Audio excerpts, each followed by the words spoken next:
এই বর্ষাকালেও যেভাবে দাবদাহ রৌদ্রের প্রখর কারই বা ভালো লাগে বলো। দিন দিন যেন গরমটা বেড়েই চলেছে। ছেড়ে দে মা, কেঁদে বাঁচি অবস্থা। তবুও দিন শেষে যদি এক পশলা বৃষ্টির নাগাল পাওয়া যায় তাহলে তো আর কোনো কথাই নেই। ঘুমটাও বেশ ভালো হয়। আর যদি সকাল সকাল উঠে এরকম ঝিরিঝিরি বৃষ্টি পড়তে দেখা যায় কতটা মজার হয় বলো তো। তবে হ্যাঁ, সোনু পাপাদের কাজ করতে একটু অসুবিধা হয়। তার থেকেও বড় কথা হচ্ছে যারা ফসল ফলাচ্ছে, ধান লাগাচ্ছে, তাদের জন্য কিন্তু ভীষণই ভালো এই বৃষ্টিটা। তার জন্য তো ভীষণই জরুরি। আজকে ঠিক সেরকমই একটা সুন্দর সকাল দেখতে পেলাম। রাত্রি থেকে বৃষ্টি হচ্ছিল ঝমঝমিয়ে, আর এই যে সকালবেলাও ঝিরিঝিরি কিন্তু বৃষ্টি পড়ছে টিপটাপ করে। সবাইকে এই নতুন আরেকটা ব্লগে অনেক অনেক স্বাগত আর বুক ভরা ভালোবাসা বন্ধুরা। আশা করছি তোমরা সবাই খুব ভালো আছো, সুস্থ আছো, আর আমরাও খুব ভালো আছি। সকাল সকাল এদিকটা একটু আসলাম, ঘরের কাজকর্ম তো শুরু করব, তার আগে এদিকটা একটু দেখছিলাম। এত সুন্দর লাগছিল প্রকৃতিটা, দেখার মতো। দেখো সবুজে সবুজে একদম ভরে গেছে, কারণ বৃষ্টি হচ্ছে। গুড মর্নিং বন্ধুরা, সবাইকে নতুন একটা ব্লগে অনেক স্বাগত আর অনেক ভালোবাসা। আশা করছি সবাই খুব ভালো আছে, সুস্থ আছে, আমরা খুব ভালো আছি। তো আজকে হলো 14ই জুলাই, সানডে। তো আমি একটু ফ্রেশ হয়ে নিলাম। চলো গিয়ে দেখি ব্রেকফাস্টের কী অবস্থা করা যায়। সোনুবাবু এখনো ওঠেনি, কালকে যেহেতু অনেকটা রাত হয়ে গেছিলো শুতে শুতে। একদম লাস্ট মোমেন্টে গেছিলাম, শেষ করে দিয়ে সব কিছু গুটিয়ে টুটিয়ে তারপরে এসেছি খাওয়া দাওয়া করে সব কিছু সবাই মিলে, চার মিলে। সে কারণে কিন্তু অনেকটা রাত হয়ে গেছিলো, 1:30 মতো বেজে গেছিলো। ঘুমটা কমপ্লিট করে উঠে ব্যাস চা হয়ে গেল ওই দিকটা আমার। এদিকে দুধ গরম করে নিলাম, দুধটা দিয়ে গেলেন এইমাত্র জ্যাঠা শ্বশুরমশাই। তো দুধটা নিয়ে গরমে বসিয়ে দিয়েছি, তো গরম হয়ে গেছে। বাবা সকালবেলা দুধ মুড়ি বা ছাতু মুড়ি এইসব খান আর কি, তো সেই কারণে দুধটা গরম করেই নিলাম। চলো সোনু বাবাকে চাটা দিয়ে দেই, বাবাকেও দিই, আমিও খাই। আর সোনুর জন্য অন্য কিছু ব্রেকফাস্টে দিতে হবে। প্রতিদিন তো আমি আগে উঠে চা বানিয়ে তারপরে সোনু বাবাকে দিই, সোনু বাবা চা খেয়ে ওঠে। কিন্তু আজকে ব্যতিক্রম হয়েছে, কালকে অনেক রাত হয়েছিল ঘুমোতে ঘুমোতে। কিন্তু সোনু বাবার আবার ঘুম হোক না হোক নাই, ও ভোরবেলা জাগার একটা অভ্যেস, বুঝতেই পারছো, সৈনিক মানুষ। তো তাড়াতাড়ি ও উঠে পড়েছিল। আর এই যে আজকে কিন্তু ফ্রেশ হয়ে তারপরে এই চাটা খাচ্ছে। আজকে আর বেডটি দিতে পারলাম না, কিন্তু কী আর করবো বলো, অনেক রাতে যেহেতু শুয়েছিলাম, কালকে প্রিয়াদের ঘরে ছিল কীর্তন, তো সে কারণে কিন্তু মানে ঘুমটা একটুখানি লেটে ভেঙেছে। তো যাই হোক, চলো এখন চাটা খেয়ে নেই। বৃষ্টিটা এখন একটু কমলো, এখন কাজগুলো ঝপাঝপ করা যাবে।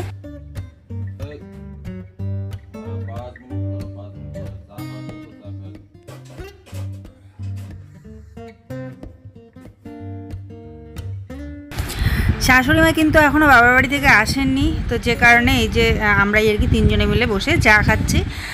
আর সোনু বাবা কাজের মানে কি করবে না করবে সেগুলোই আর কি গল্প করছে, আলোচনা করছে বন্ধুদের সঙ্গে। কী যেন আনতে হবে সেটা নিয়ে আলোচনা করছে। তো আমি এখানে ওকে মনে করিয়ে দিচ্ছি, সোনুর স্কুল খুলবে, তো সে কারণে মানে একদিন বন্ধ দিয়েছে, তো যে জন্য কিন্তু এসছিলাম। তো আবার যেদিনকে খুলবে মানে কালকে খুলবে, তো কালকে হচ্ছে আবার ওর একটা হাতের কাজ দিয়েছে, সেইটার জন্য কি কি সরঞ্জাম লাগবে সেগুলো ওকে মনে করিয়ে দিচ্ছি, যেগুলোগুলো নিয়ে এসো। তো বলছে যে ঠিক আছে বাবা বানাবে এখন, কিন্তু পরে তো আর বাবাকে বলা হলো না ভালো করে, আর বাবা বানায়নি। সেই জিনিসপত্রগুলো নিয়ে গেছিলাম, কিছু কিছু জিনিসপত্র আমি নিয়েই গেছিলাম ব্যাগে করে, যাতে এখানে এসে বানাতে পারি সময় পেলে। তো এখান থেকে যেতে যেতে তো রাত হয়ে যায়, তো কিন্তু বানানো হলো না, ওই বাড়ি গিয়েই আর কি বানাতে হবে। তো টুকটাক জিনিসপত্র যেগুলো লাগে, সেল টেপ লাগবে, তারপরে হচ্ছে ওই কালারিং টেপ লাগবে আর কি, আর থার্মোকল বা একটা কার্ডবোর্ড লাগবে। তো সেগুলোই আর কি ওকে বলছি একটু জোগাড় করতে, আর যদি না হয় তাহলে ওখানে গিয়ে জোগাড় করতে হবে, রাতারাত্রি জোগাড় করে ওগুলো বানাতে হবে আর কি রাতারাত্রি, আজকে রাত্রে যখন যাব। কালকে সকালে উঠে তো সময় থাকবে না, এত সকালে রেডি করাবো, খাবার বানাবো, স্কুলে পাঠাবো, তো সেই সময় বানানো তো সময় থাকবে না, যত রাতেই হোক না কেন আজকে রাত্রের মধ্যে কমপ্লিট করতে হবে। তো সেইগুলো তো আমি বললাম যে পিকচারটা একটু দাও দেখি, কী মানে কীরকম করে বানিয়েছে সেটা। একটা পিকচার আর কি সেন্ড করেছে গ্রুপে, তো সেইটাই আর কি দেখছিলাম যে কী করে বানাতে হবে, সেটা আইডিয়াগুলো দেখে নিচ্ছিলাম। আমার সিঁদুরটা কেন জানি না তো চুলকাচ্ছে, জানো তো, দেখতেই পাচ্ছ আমি একটু পরপর কিন্তু সিঁদুরের জায়গাটা চুলকাচ্ছি। আমার মনে হয় সিঁদুরের কোয়ালিটিটা ভালো নয়। আর সত্যি আমি অনুভব করছি, কারণ সিঁদুরটা কপালে পড়লে পরে যেমন কপালে একটা শেড লেগে থাকে না, সেইটা হচ্ছে না, গুঁড়ো গুঁড়ো হয়ে জোরে জোরে পড়ছে। আর সেরকম কোনো শেড লেগে থাকছে না, যেখানে মানে গুঁড়োগুলো লেগে আছে তো সেখানেই কালার, বাকি মুছে গেলে একটুখানি ব্যাস মুছে যায়, গুঁড়োটা ঝরে যায় আর কি, এরকম। আর যেখানেই দেই শীতের জায়গাটা বারবার করে চুলকাচ্ছে। Good morning. তুমি ব্রাশ করো, খাবে না? Wow, very good boy. বাড়ি আসা মানে সোনুর আনন্দের দিন। এখানে আসলেই ও ঘুম থেকে আরামসে উঠবে, তারপরে আস্তে ধীরে সব কিছু হবে, খাওয়া দাওয়া ব্রাশ সব কিছুই। কারণ ওখানে থাকলে তো স্কুল থাকে, আর স্কুল থাকা মানে বুঝতেই পারছো রাত্রে তাড়াতাড়ি ঘুমোতে হয়, আর এদিকে সকাল সকাল উঠতে হয়, কোনো এনজয়ের ও সেরকম সময়ই পায় না। অনেক দিন পর যেহেতু একটু আরামসে ওঠার চান্স পায়, সেই জন্য কিন্তু ও একটু দেরি করে ওঠে। আর আমিও ডাকি না যে 2টা দিন ছুটি পায় একটু আরাম করেই ঘুমাক, এটাই ভেবে ওকে ডাকি না। আরামসে 8টা সাড়ে 8টার দিকে উঠে তারপরে ও ফ্রেশ হয়ে খায়। আমাদের কালকের একটুখানি সবজি টবজি বেঁচে গেছিলো, ওগুলোই বাসনপত্র, আর সকালবেলা চায়ের বাসনপত্র নিয়ে চলছি। আর বালতি নিয়েছি, জল নিয়ে আসবো, সাথে জামা কাপড় বাথরুমে ঢুকিয়ে দেবো, বাসনপত্র ধুয়ে জল টল নিয়ে গিয়ে স্নান করে খাওয়া দাওয়া হবে। তো সেই কারণে এই জামা কাপড়গুলো একসাথে নিয়ে আসলাম, কারণ এই যে বারবার এদিকে ডিঙিয়ে যাওয়া আসা করাটা খুব অসুবিধা হচ্ছে, আর ওই দিক দিয়ে গেলে আবার ঘুরে ঘুরে যাওয়া আসা হচ্ছে, অনেকটা টাইম লাগছে।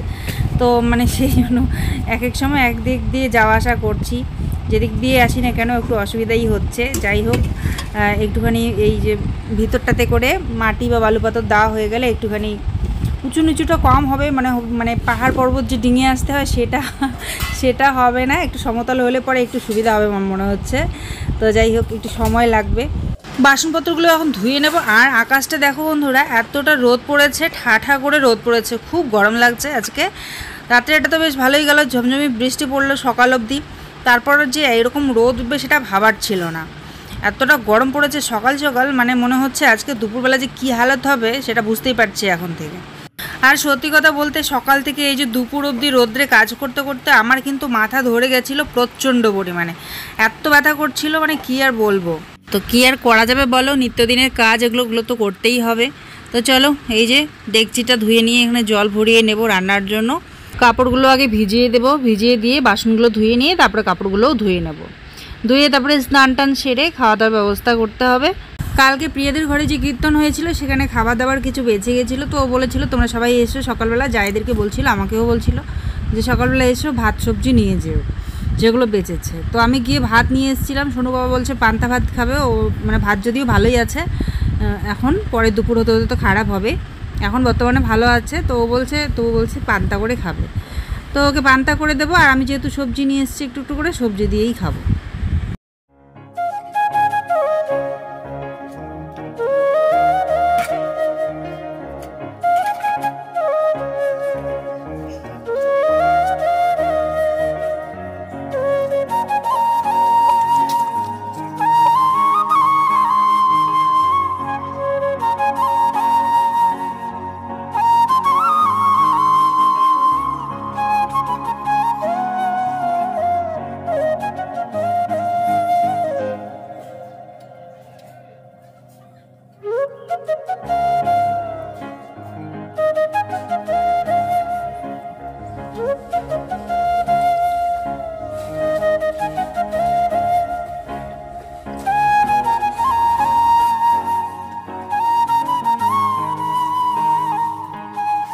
তো এখানটায় আমার কাপড় চোপড়গুলো ধোয়া হয়ে গেল, দেখতেই পাচ্ছ রোদটা কখনো কখনো একদম চঞ্চন করে কড়া হয়ে যাচ্ছে, আবার কখনো একটু একটু কমছে, যখনই কমছে ভাই তাড়াতাড়ি কাজ করো এরকমভাবে করছি। আবার কিন্তু রোদ কিছুক্ষণের মধ্যে আবার চঞ্চনে হয়ে দেখা দিচ্ছে, এরকম করছিলই। আর আমার মাথায় প্রচণ্ড রোদ লাগছিল, গরম লাগছিল, মাথাটা একদম ভন ভন করছে যেন। এদিকে ওরা ঘরের মধ্যে জল দেবে, তো তার জন্য তোড়জোড় করছে। এদিকে পাইপ দেখো গেছে খুলে, ও বলছে একটু অ্যাটাচ করে দাও, তো আমি কিছুতেই এটা করতে পারছি না, কারণ এতই জলের বেগ আর কি স্পিডে চলছে, আর কিছুতেই গুণাটাকে আমি সেট করতে পারছিলাম না। তো যাই হোক, তারপরে ওই এসে ঠিকঠাক করে দিল। স্নান করে উঠে আরও ঘুরে যাচ্ছে, মানে স্নান সারতে সারতে গরম ঘুমিয়ে যাচ্ছে, কতটা গরম পড়েছে শুধু দেখো, রৌদ্রটা দেখো কী অবস্থা। প্রচণ্ড গরম পড়েছে আজকে। কাপড় চোপড় ধুলাম আরও, স্নানের পর যেগুলো বেরোলো সেগুলো।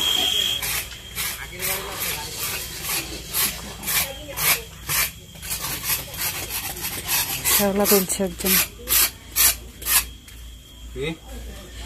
হ্যাঁ, গ্রিন দেয়াল আছে তোমাদের। তো আমরা তো ভাত খেয়ে নিলাম, এসে ঝটপট করে ওদেরকে খাবার বানিয়ে দিলাম, পান্তা ভাত রেডি করে দিলাম, পেঁয়াজ লঙ্কা তেল দিয়ে সব কিছু দিয়ে। আর আমি সবজি দিয়েই খেলাম। সোনুকে বললাম, ও কিছুতেই ভাত খাচ্ছিল না, জানি না আজকে ওর কেন খিদে লাগছে না এখনও। তো ভাবলাম চলো একটুখানি পায়েস দিয়ে দিই, একটু পায়েস এনেছিলাম, ওটা ওকে আর হচ্ছে আয়ুষকে দিতে যাচ্ছিলাম। তো আয়ুষ বলছে আমার ভালো লাগে না, আমি পায়েস খাই না। তারপরে আমারও তো মনে পড়ে গেলো, আর দুধ তো ওর খাওয়া যায় না, তাহলে দুধের জিনিসও তো হয়তো খাওয়া যাবে না। তো তারপরে আবার বাবাকে বললাম যে বাবা তাহলে তুমি খেয়ে নিও, বাবা বলছে রাখো। তো ওখানে রেখে সোনুকে দিয়ে আসলাম। সোনুও কিন্তু পায়েস খুব একটা খেতে ভালোবাসে না, কিন্তু আজকে খেলো, যেহেতু সকালবেলা থেকে কিছু খায়নি তাই হয়তো খেলো। তো এখন আমার এদিকে ভাত দেখো হয়ে গেছে, ভাত হয়ে গেছে, মাংস ভাত দিয়ে রাখছি ওখানে। জি, কালকে এগুলো ঢালাই করা হয়েছে, আজকে এখন এগুলো খুলে দিচ্ছে। টিনগুলো, টিন না লোহার মনে হয় এগুলো। আজকে যা গরম পড়েছে মানে বলার মতো না।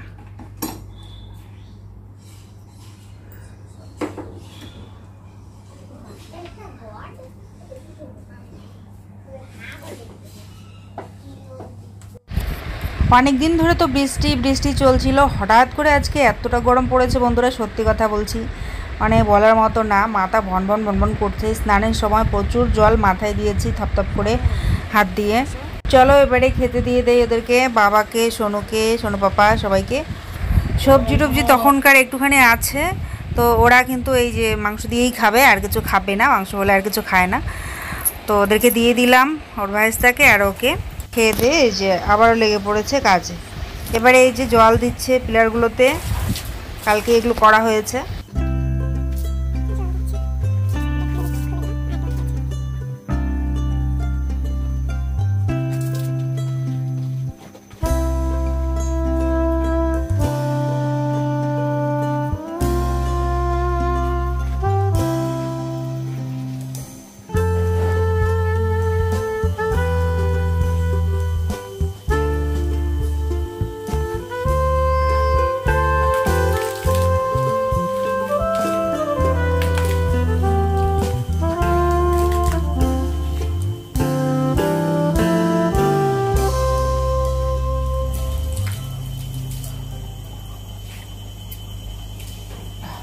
খাওয়া দাওয়া সেরে বাসনপত্র ধুয়ে একটুখানি শুয়েছিলাম ভিডিওটা রেডি করব বলে।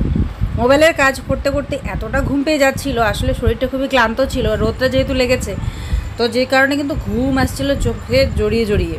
তো যে জন্য আমি থাকতেই পারিনি, একদম কখন যে ঘুমিয়ে পড়েছি, মোবাইল টোবাইল সাইড করে রেখে। ভিডিওটাকে কি বলবো, কি যে টাইটেল দিয়েছি মানে নিজেই জানি না। একটা ভিডিও দেখবে তোমরা, টাইটেল শ্বশুরবাড়িতে পেয়ে এনে কী যেন একটা লিখেছি, ওটা এখনও চেঞ্জ করিনি। ওটা ঘুমের ঘোরে ওভাবেই মানে কোনো রকমই লিখে পাবলিক করে দিয়ে টুপুস করে ঘুমিয়ে পড়েছি। ঘুম থেকে উঠে দেখি প্রচণ্ড গরম লাগছে, তাই এক গ্লাস জল খেয়ে নিলাম। জল টল খেয়ে টেয়ে এই যে সন্ধ্যায় লেগে গেল দেখতেই। তো চা করে দিলাম ওদেরকে, ওর ভাইস্তা আর ওকে, বাবাকেও দিয়ে দিলাম। তো আমিও একটুখানি বসে বসে চা খাচ্ছি।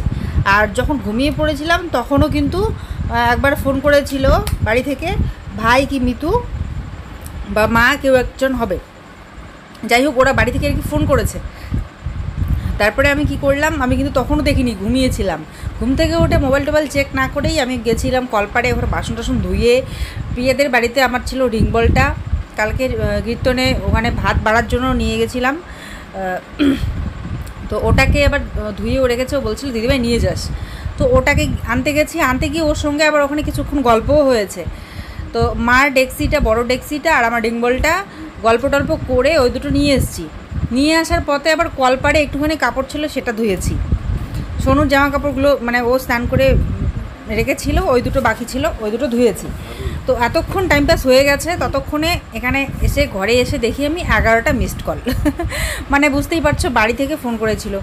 আমি সকালবেলা নাকি কালকে, হ্যাঁ সকালবেলা বোধহয় মার সঙ্গে গল্প করছিলাম, মা বলছিল এসে ঘুরে যাস। তো আমি বললাম যে ঠিক আছে, আজকে ও বললো, সোনু বাবা বললো যে এর আগের বারও এসে যাওয়া হলো না, তুমি যদি চাও তো আজকে গিয়ে একটু ঘুরে আসবো এখন।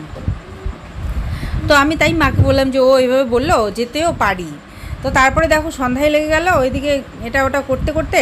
তো সে কারণে আমি ভাবছিলাম যে এখন আর যাওয়া হয়তো হবে না, কারণ বাড়ি যেতে হবে, গিয়ে আবার সোনুর স্কুলের ওই হাতের কাজটা বানাতে হবে, সোনুকেও ওখানে তো রাখতেই হবে, সোনুকে দিয়ে বানাতে হবে। ও তো বেশি রাত পর্যন্ত জাগতে পারবে না, যেহেতু ওরই হাতের কাজ পুরোটা আমরা বানালে তো হবে না, কিছুটা ওকে ওর হাত দিয়েও করাতে হবে। তো সে কারণে তাড়াতাড়ি গিয়ে পৌঁছতে হবে বাড়িতে, তারপরে ওটা বানাতে হবে।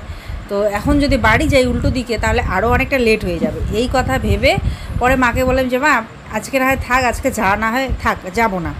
তো মা বলছে হ্যাঁ তুই বললি যে আসবি, যে জন্য এদিকে তোর ভাই বলছে যে জামাইবাবু আসবে, তাহলে খাবারের ব্যবস্থা তো করতে হবে। ও চিকেন টিকেন নিয়ে এসে বানিয়ে রেখেছে, এখন যদি না আসিস তাহলে ভাতগুলো নষ্ট হবে। তো এই নিয়ে ওরা বলা বলি করছিল। তো তারপরে ভাবলাম যে কি করি সেটাই চিন্তায় পড়ে গেছিলাম, রাত হয়ে গেছিলো অনেকটাই, এখন কি করব সেটা বুঝে উঠতে পারছিলাম না। তো আমাদের আবার বাড়িতে ভাত ছিল, মাংস ছিল, তো ওগুলো তখন কি করি প্যাকিং করে নিলাম, যেহেতু বাবা মাংস বলে, বাবা যেহেতু ভাত খাবেন না আর কি রাত্রে, তো বাবার জন্য একটু মাংস আর অভির জন্য একটু মাংস দিয়ে আমাদেরটা সোনু পাপার জন্য, সোনুর জন্য প্যাকিং করে নিলাম। প্যাকিং করে নিয়ে চলে আসলাম বাড়িতে। ও বললো যে চলো একটুখানি মাংস ভাইকে একটু দাও, বাবাকে দাও, আর আমার জন্য একটু নিয়ে চলো প্যাকিং করে সোজা যাই। তো সোজা চলে আসলাম বাড়িতে। তো এই যে মিষ্টি আর ঝুড়ি ভাজা এনেছিল, তো মা বললো যে যা মিতুকে দে, তো ওইদিকে দিয়ে চলো দিয়ে আসি। আর মা এখানে কি করছিল বলো তো, মা বানাচ্ছে কচুর ফুলের ছাকা। তো আমি আসবো, যখনই বললাম যে আসবো আমরা, তখনই মা বললো ঠিক আছে আমি তাড়াতাড়ি করে তাহলে কচুর ছাকাটা বানিয়ে নিই, কচু ফুলের। অনেকদিন ধরে আমাদের খাওয়া হয় না বলে আমাদেরকে এটা বানিয়ে খাওয়াবে মা। চলো এবারে দেখা যাক মিতু এখানে কি বানাচ্ছে। কাজ কর্ম করতে করতে মিস্ত্রি রান্না ঠান্না শেষ, ও বাজার টাজার নিয়ে আসলো, এখন ফোন করে বলে কি আসবে না। আমি বলি কি ব্যাপার, রান্না টান্না করলো আসতে চাইছি। ও বললো কয় যে আসমলাই যাও তো সন্ধ্যাবেলা যে একটু দেখা করে আসবো। তা আমি বলছি রান্না বান্নার কথা, মা করছে যে রান্না বান্না করে লাগবে না, ভাত মাংস আসছে, খালি যাবো দেখা করে আসবো, এটা বলছি। তা মা বলে যে ওর সাথে নাগাইছে, তো পিসি আসবে তরুণ বলে কয়তে আসবে, তো একটু ব্যবস্থা করা খাবে। তা অন্য দেখতো রান্না করার কী দরকার ছিল, রান্না বান্না করা আছে, ভাত ঠাত মরলে খেয়ে দেওয়া যাবো আমরা, দেখা করে আসবো, টাইম নেই। ওর একটা হাতের কাজ দিচ্ছে, কালকে স্কুল খুলবে, আজকে রাত্রে এখান থেকে যাইতে তো 10-11টা তো বাজবে, 12টা-1টা বাজে যাবে ওগুলো বানাইতে। এখান থেকে কোচবিহার যাবো, ওখানে গিয়ে আবার ওর হাতের কাজ বাড়াবো, তাও আবার মানে শর্টকাট জিনিস না, সেই ডিফিকাল্ট একটা কাজ। তুমি কেমন আছো? দেখো ও এই তো বাজার গেল 8টার দিকে, এতক্ষণ অপেক্ষা করতে করতে উপরে সুইচ আছে ফ্যানটা। তো এই তো বাড়ি চলে আসলাম। এবারে যে মিতু এখানে মাছ ভাজছে, মা ওদিকে ছ্যাঁকা বানাচ্ছে, তারপরে খাওয়া দাওয়া করবো। খাওয়া দাওয়া করে তড়িঘড়ি করে আবার বেরোতে হবে, কালকে স্কুল আছে যে জন্য। তারপরেও কিন্তু প্রচুর মজা হয়েছে, মিতন সোনার সঙ্গে অনেক আড্ডা হয়েছে, খাওয়া দাওয়া গল্প অনেক কিছুই, সব কিছুই তোমাদের সঙ্গে পরবর্তী ব্লগে শেয়ার করবো বন্ধুরা। আজকে যেহেতু অনেকটাই হয়ে গেল ব্লগটা, আজকে আর বাড়াচ্ছি না। দেখা হবে কালকের আবার একটা সুন্দর ব্লগের সঙ্গে। ততক্ষণ পর্যন্ত তোমরা সবাই খুব ভালো থাকবে, সুস্থ থাকবে, আর অসংখ্য ধন্যবাদ ভিডিওটা দেখার জন্য। চ্যানেলটাতে নতুন হয়ে থাকলে আর আমাদের ভিডিওগুলো ভালো লাগে থাকলে অবশ্যই চ্যানেলটাকে সাবস্ক্রাইব করে পাশে থাকা বেল বাটনটাকে টং করে বাজিয়ে দিও, তাহলে আমাদের প্রত্যেকটা নতুন নতুন ভিডিও পৌঁছে যাবে তোমাদের কাছে সবার আগে বন্ধুরা। অসংখ্য ধন্যবাদ, আজকে তাহলে আসছি, বাই।